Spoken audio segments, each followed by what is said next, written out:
Hey everyone, and welcome back to the channel. Today we're going to list 5 things you should know about the Elvis movie. Let's get right into it.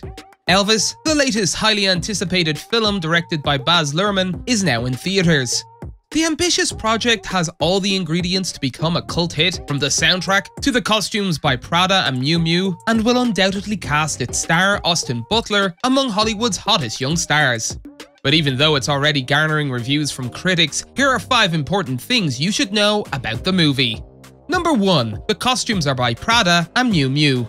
Following the success of Romeo and Juliet and The Great Gatsby, Miuccia Prada returned to work with Luhrmann and costume designer Catherine Martin on the biopic of the King of Rock and Roll.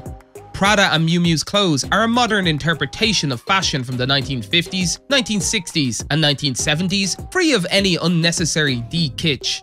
The Elvis 2022 prefers minimalist garments, with clean lines, such as the plum-coloured suit worn over a black satin shirt with a prominent collar and Chelsea boots on the feet, or the navy blue one with a baby blue colour turtleneck. The coolness of Priscilla Presley reinterpreted through Miuccia Prada's ugly chic aesthetic is reflected in the reinterpretation of some archival prints from Prada's Spring-Summer 1996 collection. Outwear and dresses with a bon ton flavour, but also a hint of Las Vegas 60s, provided by the brocade trouser suit paired with a top covered in beads and fringes. Number 2. Butler sings all of Presley's early music in Elvis. That was the monumental risk assigned to Austin Butler, who plays the rock and roll icon in Baz Luhrmann's Elvis. Butler delivers in both his low-voiced drawl and Presley's instantly recognisable singing voice. Butler went through a painstaking period of preparation that included breaking words down to their smallest parts. According to the director, "We came up with an unusual musical language for the film, and that is that Austin would sing all the young Elvis parts, but from about the 1960s on, we would blend it with the real Elvis. So when Elvis sings 'In the Ghetto,' you are getting him." Austin himself is also anxious about voicing the King of Rock and Roll. He told EW, "There are so many people out there who are super fans, who compile these websites that have the most amazing resources."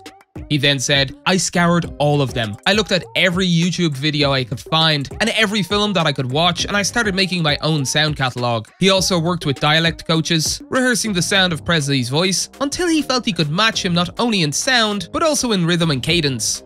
Number 3. It's not a straight-up biography. During a virtual press conference held ahead of the trailer's release, Luhrmann stated that while the film is about Presley's life, it is also about American life in the 1950s and 1960s. Elvis's relationship to the civil rights movement and other political and social events are major themes throughout the movie. He said, "The great storytellers like Shakespeare, they didn't really do biographies." He then added, "What they did was take a life and use a life as a canvas to explore a bigger idea. The life of Elvis could not be a better canvas in which to explore America in the 50s and 60s. That life is culturally and socially at the center of the 50s, 60s, and even the 70s. He also said that the Elvis we'll see on the stage is more of an interpretation. He said, "It can't be an impersonation, it's gotta be an interpretation. Because we don't have the source material, and even if we did, it's filtered through old nostalgic technology." He then added, "Austin's #1 mission from the moment I met him was to humanize Elvis Presley, to show the person, and go on the journey." Number 4. Austin Butler was hospitalized after the rap of Elvis. After being cast as Elvis Presley in Baz Luhrmann's new biopic, Elvis, the 30-year-old spent 3 years meticulously studying the King of Rock and Roll. Butler's work has certainly paid off, with the emotionally charged performance garnering rave reviews from his acting peers and critics. In an interview with GQ, the actor revealed that he awoke in excruciating pain in the early hours of the morning after filming had officially concluded. He said, "I woke up at 4 in the morning with excruciating pain, and I was rushed to hospital." The former Carrie Diary star had contracted a virus which stimulated appendicitis, leaving Butler bedridden for an entire week. He described, "My body just started shutting down the day after I finished Elvis." Number 5. Maniskin are part of the soundtrack. Maniskin continued their upward trajectory by appearing in the year's most anticipated film. The Roman band, who performed at the Cannes preview in a series of Gucci-inspired looks, sang a cover of "If I Can Dream." The song, which can also be heard in the trailer, was recorded in 1968 and includes references to Martin Luther King and his famous "I Have a Dream" speech.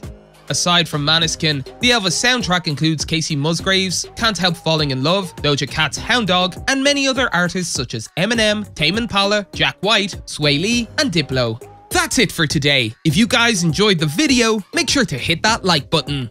Don't forget to subscribe and turn on that notification bell so you never miss out on any future content we'll produce for you guys. We're signing off now, but we'll be sure to catch you all in the next one.